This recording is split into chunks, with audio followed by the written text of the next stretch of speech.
ಓಂ ಶಾಂತಿ. ನಮಸ್ತೆ. ಜ್ಞಾನಾಮೃತಕ್ಕೆ ತಮಗೆಲ್ಲ ಸ್ವಾಗತ. ಇವತ್ತು ನಾವು ಸಂಪೂರ್ಣ ಪವಿತ್ರತೆಯ ಬಗ್ಗೆ ತಿಳ್ಕೊಳ್ಳೋಣ. ಯಾವಾಗ ಆತ್ಮ ಪರಂಧಾಮದಿಂದ ಬರುತ್ತೆ ಆಗ ಸಂಪೂರ್ಣ ಸ್ಥಿತಿಯಿಂದ ಅದು ಬರುತ್ತೆ. ಪವಿತ್ರತೆ ಎಂದರೆ ಸ್ವಚ್ಛತೆ, ಶುದ್ಧತೆ. ಸಂಪೂರ್ಣ ಪವಿತ್ರ ಆತ್ಮ ನಿರ್ಮಲವಾಗಿರುತ್ತೆ, ಸ್ಪಷ್ಟವಾಗಿ ಇರುತ್ತೆ. ಆತ್ಮ ತನ್ನ ವಾಸ್ತವಿಕ ಸ್ವಧರ್ಮದಲ್ಲಿ ಪವಿತ್ರವಾಗಿದೆ. ತನ್ನ ನಿವಾಸ ಸ್ಥಾನನು ಪವಿತ್ರ ಸ್ಥಾನ ಆಗಿದೆ. ಅದಕ್ಕೆ ಪರಂಧಾಮ, ಪವಿತ್ರ ಸ್ಥಾನ ಅಂತ ಹೇಳಲಾಗುತ್ತೆ. ಆತ್ಮ ತನ್ನ ನಿಜ ಸ್ಥಿತಿಯಲ್ಲಿದ್ದಾಗ ಅದು ಪವಿತ್ರ ಸ್ವರೂಪದಲ್ಲಿ ಇರುತ್ತೆ. ಆತ್ಮ ಯಾವಾಗ ಈ ಕರ್ಮಕ್ಷೇತ್ರದಲ್ಲಿ ಬರುತ್ತೆ, ಕರ್ಮಕ್ಷೇತ್ರದ ಲೇಪಚೇಪಗಳು ಅದರ ಮೇಲೆ ಬಿದ್ದಾಗ ಅದರ ಗತಿವಿಧಿಯ ಅನುಸಾರ ಅದರ ಒಂದು ಸ್ಥಿತಿ ಪರಿವರ್ತನೆ ಆಗ್ತಾ ಹೋಗುತ್ತೆ. ಮೊಟ್ಟ ಮೊದಲನೆಯ ಸ್ಥಿತಿಗೆ ನಾವು ಸತೋಪ್ರಧಾನ ಅಂತೀವಿ ಅಥವಾ ದೇವತಾ ಸ್ವರೂಪ ಅಂತ ಹೇಳ್ತೀವಿ. ಅಲ್ಲೂ ಸಹ ಆತ್ಮ ಸಂಪೂರ್ಣ ಪವಿತ್ರ ಸತ್ಯ ಸ್ವರೂಪದಲ್ಲಿ ಇರುತ್ತೆ. ಯಾವಾಗ ಆತ್ಮ ಸಂಪೂರ್ಣ ಸ್ವರೂಪದಲ್ಲಿ ಇರುತ್ತೆ, ಆ ಸ್ಥಿತಿನೇ ಆತ್ಮಕ್ಕೆ ಸಂತೃಪ್ತಿಯನ್ನ, ಸಂಪನ್ನತೆಯನ್ನ ಅನುಭವ ಮಾಡಿಸುತ್ತೆ. ಇಲ್ಲಿ ತನ್ನ ಒಂದು ವೃತ್ತಿ, ದೃಷ್ಟಿ, ಮಾತು, ಕರ್ಮ, ಸಂಬಂಧ, ಸಂಪರ್ಕ ಎಲ್ಲವೂ ಸ್ಪಷ್ಟ, ಸ್ವಚ್ಛ, ಸತ್ಯವಾಗಿ ತುಂಬಿರುತ್ತೆ. ಪವಿತ್ರತೆಯನ್ನ ಬಾಹ್ಯ ಜಗತ್ತಿನಲ್ಲಿ ತಿಳಿಸಬೇಕು ಅಂದರೆ ಸತ್ಯತೆ, ಸ್ವಚ್ಛತೆಯ ಕಡೆಗೆ ನಾವು ತೋರಿಸ್ಬೋದಾಗಿದೆ. ಅಂದ್ರೆ ಆತ್ಮ ತನ್ನ ಸತ್ಯ ಸ್ವರೂಪದಲ್ಲಿದ್ದಾಗ ತನ್ನ ಮನೋವೃತ್ತಿ ನಿರ್ಮಲವಾಗಿರುವ ಕಾರಣ ಅದು ಸಂತೃಪ್ತಿಯ ಅನುಭವವನ್ನ ಮಾಡ್ತಾ ಇರುತ್ತೆ. ಅಂದ್ರೆ ಅನಾದಿ ಸ್ವರೂಪನು ಪವಿತ್ರ ಸ್ವರೂಪ ಆಗಿದೆ, ಆದಿ ಸ್ವರೂಪನು ಪವಿತ್ರ ಸ್ವರೂಪ ಆಗಿದೆ. ಕಾಲಕ್ರಮೇಣ ಆತ್ಮ ಜರಣ ಮರಣದಲ್ಲಿ ಬರ್ತಾ ಬರ್ತಾ ತನ್ನ ಸತ್ಯ ಸ್ವರೂಪವನ್ನ ಕಳ್ಕೊಂತಾ ಹೋಗುತ್ತೆ. ಮಧ್ಯಕಾಲದಲ್ಲಿ ರಜು ಪ್ರಧಾನ ಸ್ಥಿತಿ ಅಂದರೆ ಮಧ್ಯಸ್ಥಿತಿ ಆದ ಕಾರಣ ತನ್ನ ವೃತ್ತಿ, ದೃಷ್ಟಿ, ಮಾತು, ಕರ್ಮ ಎಲ್ಲದರಲ್ಲೂ ಮಿಕ್ಸಪ್ ಇರುತ್ತೆ. ಯಾವಾಗ ಅತಿ ತಮೋ ಪ್ರಧಾನ ಆಗ್ಬಿಡುತ್ತೆ ಆವಾಗ ಪವಿತ್ರತೆಯ ಶಕ್ತಿಯನ್ನ ಕಳೆದುಕೊಳ್ಳುವ ಕಾರಣ ಅದು ಅಸ್ಥಿರತ್ವದಲ್ಲಿ ಬಂದ್ಬಿಡುತ್ತೆ. ಅಂದರೆ ಸಣ್ಣ ಸಣ್ಣ ವಿಷಯಗಳಲ್ಲಿ ಆವೇಶ, ದ್ವೇಷ, ವಿಕಾರಗಳು ತುಂಬಿ ತುಳುಕ್ತಾ ಇರುತ್ತೆ. ಬರೀ ವೃತ್ತಿಯಲ್ಲೇ ಅಲ್ಲ, ಯಾವ ರೀತಿ ವೃತ್ತಿ ಇರುತ್ತೋ ದೃಷ್ಟಿನೂ ಹಂಗೆ ಇರುತ್ತೆ. ದೃಷ್ಟಿ ಅನುಸಾರ ಮಾತು, ಕರ್ಮ ಅದೇ ರೀತಿ ಪರಿವರ್ತನೆ ಆಗುತ್ತೆ. ಒಬ್ಬ ವ್ಯಕ್ತಿ ಮನೋವೇದನೆಯಲ್ಲಿ ಇದ್ದಾಗ ಯಾರೇ ಬಂದರೂ ಸಹ ಅವರನ್ನು ಅದೇ ದೃಷ್ಟಿಯಿಂದ ನೋಡ್ತಾನೆ, ಅದೇ ರೀತಿ ಮಾತಾಡ್ತಾನೆ, ಅದೇ ರೀತಿ ತನ್ನ ಕರ್ಮವನ್ನು ವ್ಯಕ್ತಪಡಿಸ್ತಾನೆ. ಯಾವ ಆತ್ಮ ಸಂತೃಪ್ತವಾಗಿರುತ್ತೆ, ತನ್ನ ಸುತ್ತಮುತ್ತಲ ಜಗತ್ತಿನಲ್ಲಿ ಎಲ್ಲರನ್ನೂ ತನ್ನ ಸಂತೃಪ್ತಿಯ ಆಧಾರದಿಂದ ವ್ಯವಹಾರದಲ್ಲೂ ಇತರರನ್ನು ಸಂತೃಪ್ತವಾಗಿ ಮಾಡುತ್ತೆ. ಈಗ ಪ್ರಶ್ನೆ ಬರುತ್ತೆ, ಮತ್ತೆ ಆ ಸಂಪೂರ್ಣ ಸತ್ಯ ಸ್ವರೂಪವನ್ನ ಯಾವ ರೀತಿ ಪ್ರಾಪ್ತಿ ಮಾಡಿಕೊಡೋದು? ಯಾಕೆಂದರೆ ಮೆಟ್ಲು ಇಳಿಯೋದು ಸಹಜ ಆಗಿದೆ, ಮೆಟ್ಲು ಹತ್ತೋದು ಬಹಳ ಕಠಿಣ ಅಲ್ವಾ? ಮನೋಸ್ಥಿತಿ ಮೊಟ್ಟ ಮೊದಲು ದೇಹ ಅಭಿಮಾನದ ಕಾರಣ ಇಳಿಯೋದಕ್ಕೆ ಆರಂಭ ಆಗುತ್ತೆ. ದೇಹದ ಅಭಿಮಾನ ಅಂದರೆ ನಾನು ಸ್ತ್ರೀಯಾಗಿದ್ದೀನಿ, ಪುರುಷನಾಗಿದ್ದೀನಿ. ದೇಹದ ಅಭಿಮಾನ ಎಷ್ಟು ಬೆಳೀತಾ ಹೋಗುತ್ತೆ ಅಷ್ಟಷ್ಟು ದೇಹದ ಅಹಂಕಾರವು ಬೆಳೆಯುತ್ತೆ. ಅಂದರೆ ವ್ಯಕ್ತಿ, ವಸ್ತು, ವೈಭವ ತನ್ನದೇ ಆದಂತಹ ಸ್ಥಿತಿಗತಿಗಳ ಆಧಾರದಿಂದ ಮಾನವ ಅಹಂಕಾರದಲ್ಲಿ ತುಂಬು ತೊಡಗ್ತಾನೆ. ಎಷ್ಟೆಷ್ಟು ಅಹಂಕಾರದಲ್ಲಿ, ದೇಹ ಬಾನದಲ್ಲಿ, ದೇಹ ಅಭಿಮಾನದಲ್ಲಿ ಬರ್ತಾನೆ. ಇದರಿಂದ ವಿಕಾರಗಳು ದಿನ ದಿನ ಬೆಳೀತಾ ಹೋಗುತ್ತೆ. ಈಗ ಮತ್ತೆ ಇದರಿಂದ ಅತೀತವಾದಾಗೆ ನಾವು ನಮ್ಮ ನಿಜ ಸ್ವರೂಪವನ್ನ, ನಿಜ ಸ್ಥಿತಿಯನ್ನ ಗೆಲ್ಲಿಸೋದಿಕ್ಕೆ ಸಾಧ್ಯ. ಆ ಪವಿತ್ರ ಸ್ವರೂಪ, ಸತ್ಯ ಸ್ವರೂಪದಲ್ಲಿ ಮನಸ್ಸನ್ನ ಏಕಾಗ್ರ ಮಾಡೋದಿಕ್ಕೆ ದೇಹಿ ಅಭಿಮಾನಿ ಸ್ಥಿತಿ ಅಂತಾರೆ. ಅಂದರೆ ನಾನು ಎಲ್ಲದರಿಂದ ಅತೀತವಾದ ಒಂದು ಚೈತನ್ಯ ಶಕ್ತಿ ಪ್ರಕಾಶ ಸ್ವರೂಪನಾಗಿದೆ. ವಾಸ್ತವದಲ್ಲಿ ನಾವೆಲ್ಲ ಪ್ರಕಾಶನೇ ಅಲ್ವಾ, ಬೆಳಕಾಗಿದ್ದೀವಲ್ಲ. ನಮ್ಮ ತಂದೆಯಾದ ಪರಮಾತ್ಮನು ಬೆಳಕೇ ಆಗಿದ್ದಾರೆ. ನಮ್ಮ ನಿಜ ಸ್ಥಾನನು ಬೆಳಕೇ ಆಗಿದೆ. ಆ ಸತ್ಯ ಸ್ವರೂಪದಲ್ಲಿ ಎಷ್ಟೆಷ್ಟು ನಾವು ಸ್ಮೃತಿಯನ್ನ ತರ್ತೀವಿ, ಸ್ಮೃತಿಯ ಆಧಾರದಿಂದ ಸ್ಥಿತಿ ತಯಾರಾಗುತ್ತೆ. ಅಂದರೆ ನಮ್ಮ ಸ್ಮೃತಿ ಎಂದರೆ ಚಿಂತನೆ. ಸತ್ಯ ಸ್ವರೂಪದ ಚಿಂತನೆಯಲ್ಲಿ ನಾವು ತೊಡಗಿರಬೇಕು. ನಾನು ಯಾರು, ಹೆಂಗಿದ್ದೀನಿ, ಎಲ್ಲಿಂದ ಬಂದೆ, ಎಲ್ಲಿಗೆ ಹೋಗ್ಬೇಕು, ಈ ಒಂದು ಸ್ಮೃತಿಯಿಂದ ಮನಸ್ಸು ಏಕಾಗ್ರ ಆದಾಗ ಅದನ್ನು ಸ್ಥಿತಿ ಅಂತೀವಿ. ಒಂದು ಸಲ ಸ್ಥಿತಿಯಲ್ಲಿ ಬಂದಾಗ ಮನಸ್ಸು ಎಲ್ಲದರಿಂದ ಅತೀತ ಆಗುತ್ತೆ. ಯಾವ ರೀತಿ ಕಮಲ ಪುಷ್ಪ ಕೊಳಚಲ್ಲಿ ಇದ್ದರೂ ಸಹ ಅದು ನಿರ್ಮಲವಾಗಿರುತ್ತೆ, ಎಲ್ಲದರ ಸ್ಪರ್ಶದಿಂದ ಅತೀತವಾಗಿರುತ್ತೆ. ಅದೇ ರೀತಿ ನಮ್ಮ ಮನಸ್ಸು ಸಹ ಆತ್ಮಿಕ ಸ್ಥಿತಿಯಲ್ಲಿದ್ದಾಗ, ಒಂದೇ ಶಬ್ದದಲ್ಲಿ ತಿಳಿಸ್ಬೇಕು ಅಂದರೆ ಸಾಕ್ಷಿ ಸ್ಥಿತಿ ನಮ್ಮಲ್ಲಿ ಬರುತ್ತೆ. ಅಂದ್ರೆ ಆತ್ಮಿಕ ಸ್ಥಿತಿ ಅಂದರೆ ಏನು ಅನ್ನುವ ವಿಚಾರ ತಮ್ಮಲ್ಲಿ ಬರ್ತಿರ್ಬೋದು. ನಾನು ಒಂದು ಪ್ರಕಾಶಮಯ ಶಕ್ತಿ, ಮಸ್ತಕದ ಮಧ್ಯದಲ್ಲಿ ಒಳೆಯುವಂತಹ ಒಂದು ಚೈತನ್ಯ ಶಕ್ತಿ. ಈ ಚೈತನ್ಯ ಶಕ್ತಿಯ ಅರಿವು ಸ್ಮೃತಿ ಸ್ಥಿತಿಯನ್ನು ತಯಾರು ಮಾಡುತ್ತೆ. ಎಷ್ಟು ಅದೇ ಸ್ಥಿತಿಯಲ್ಲಿ ಮನಸ್ಸನ್ನ ಏಕಾಗ್ರ ಮಾಡ್ತಾ ಹೋಗ್ತೀವಿ, ಆಗ ಆತ್ಮ ತನ್ನ ಸಂಪೂರ್ಣ ಸ್ವರೂಪದಲ್ಲಿ ಬಂದ್ಬಿಡತ್ತೆ. ಅದಕ್ಕೆ ಪವಿತ್ರ ಸ್ವರೂಪ ಅಂತಾರೆ. ಅಂದರೆ ನಿರಂತರವಾಗಿ ತನ್ನ ಸ್ಮೃತಿಯಲ್ಲಿ ಇರ್ತಾ ಪರಮಾತ್ಮನ ಸ್ಮೃತಿಯಲ್ಲಿ ಇದ್ದಾಗ ಆತ್ಮಕ್ಕೆ ಶಕ್ತಿ ಒಗ್ಗೂಡ್ತಾ ಹೋಗತ್ತೆ.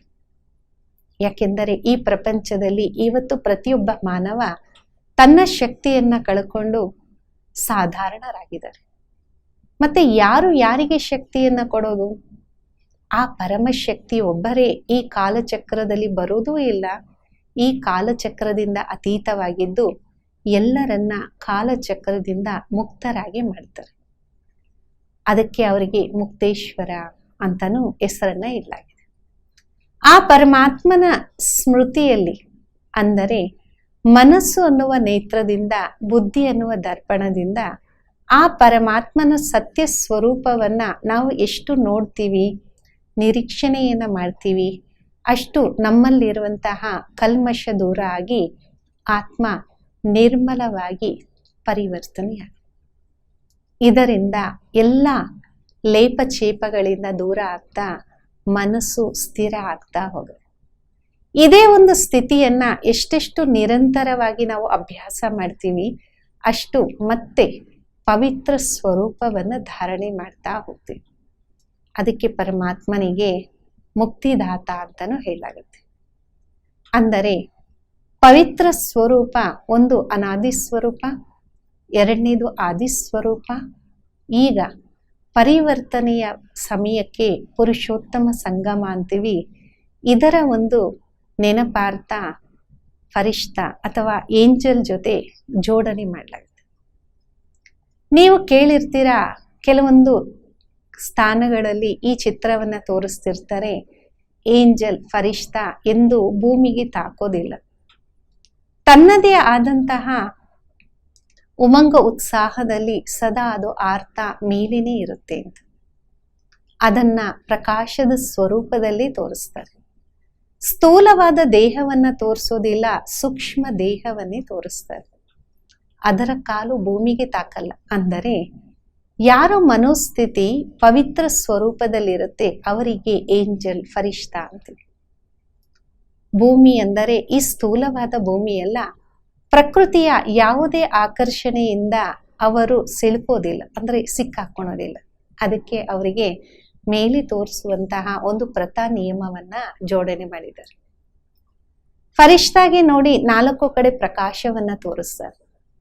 ಅದು ತನ್ನ ಕರ್ತವ್ಯಕ್ಕೋಸ್ಕರ ಬರುತ್ತೆ, ಇತರರಿಗೆ ಸಹಯೋಗವನ್ನ ಮಾಡುತ್ತೆ, ಮತ್ತೆ ಹಾರ್ತಾ ಹೋಗ್ಬಿಡುತ್ತೆ ಅಲ್ವಾ. ಅಂದ್ರೆ ಯಾವ ವ್ಯಕ್ತಿ ಮನೋಸ್ಥಿತಿಯನ್ನ ಫರಿಷ್ಠ ಸಮಾನ ಇಟ್ಕೊಂಡಿರ್ತಾರೆ, ಅತೀತವಾದ ಸ್ಥಿತಿಯಲ್ಲಿ ಇಟ್ಕೊಂಡಿರ್ತಾರೆ, ಇತರರಿಗೆ ಸಹಯೋಗ ಮಾಡ್ತಾರೆ, ಮತ್ತೆ ಅದನ್ನ ಮರೆತು ಮುಂದುವರಿತಾ ಹೋಗ್ತಾರೆ. ಮಾಡಿರೋದನ್ನ ಎಂದು ಚಿಂತನೆ ಮಾಡೋದಿಲ್ಲ, ಮಾಡೋರ ಬಗ್ಗೆ ಎಂದು ಯೋಚನೆ ಮಾಡೋದಿಲ್ಲ. ಅಂದ್ರೆ ಮಾಡಿದ್ರು ಮುಂದುವರಿತಾ ಹೋದ್ರು. ಅಂದ್ರೆ ಎಷ್ಟೆಷ್ಟು ನಾವು ಸತ್ಯ ಸ್ವರೂಪದಲ್ಲಿ ಇರ್ತೀವಿ, ಎಲ್ಲವನ್ನ ನೋಡ್ತಾ, ಎಲ್ಲದರ ಮಧ್ಯದಲ್ಲಿ ಇರ್ತಾ, ಎಲ್ಲರ ಸಂಸ್ಕಾರವನ್ನ ನೋಡ್ತಾ, ಅದರ ಚಿಂತನೆಯನ್ನು ಮಾಡೋದಿಲ್ಲ, ವರ್ಣನೆಯೂ ಮಾಡೋದಿಲ್ಲ, ಮತ್ತೆ ಅದರ ಒಂದು ಪ್ರಭಾವದಲ್ಲೂ ಬರೋದಿಲ್ಲ.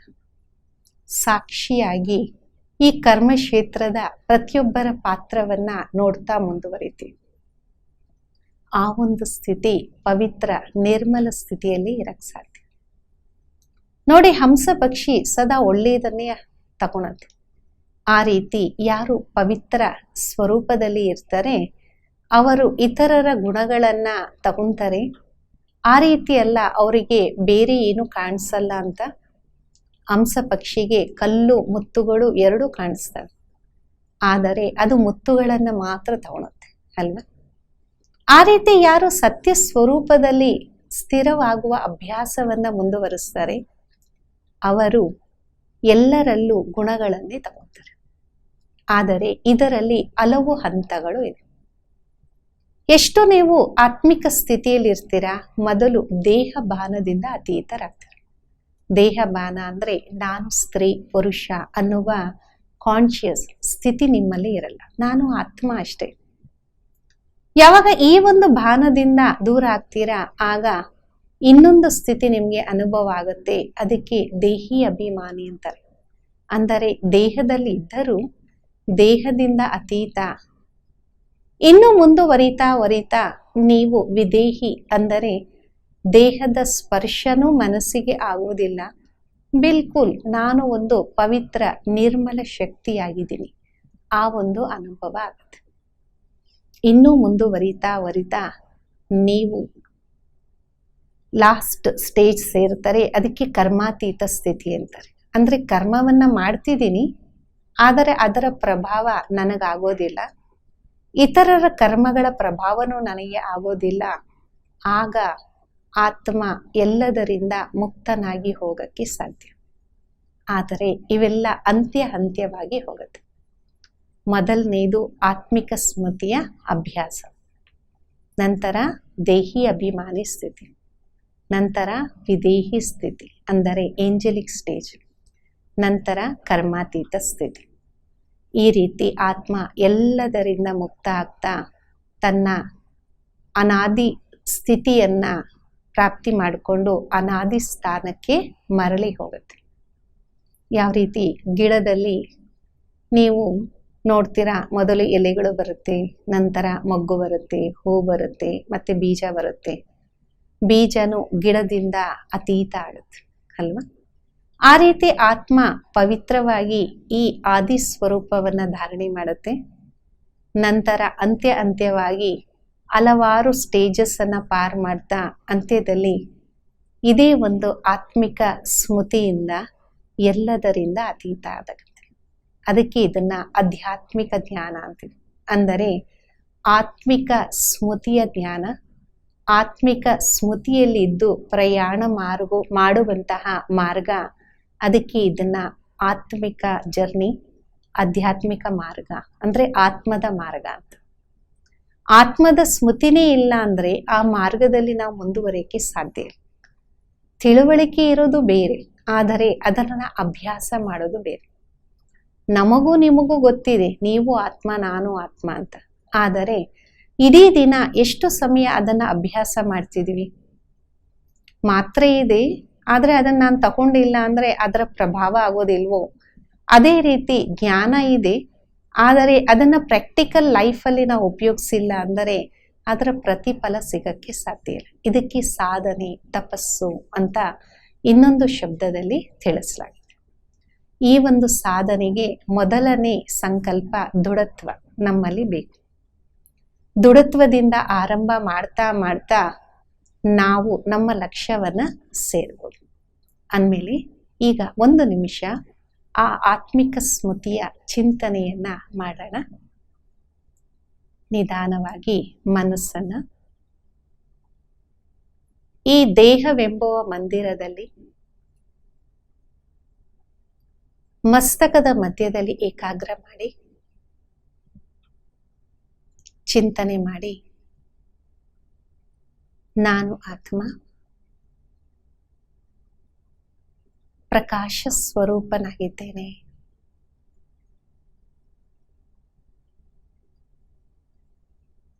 ಅತಿ ತೇಜೋಮಯವಾಗಿ ಹೊಳೆಯುವಂತಹ ನಾನು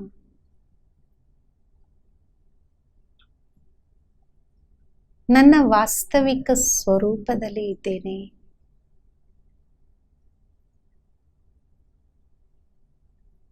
ನನ್ನ ಸುತ್ತಮುತ್ತ ತೇಜೋಮಯ ಕಿರಣಗಳಿದೆ. ನನ್ನ ವಾಸ್ತವಿಕ ಮನೆಯಲ್ಲಿ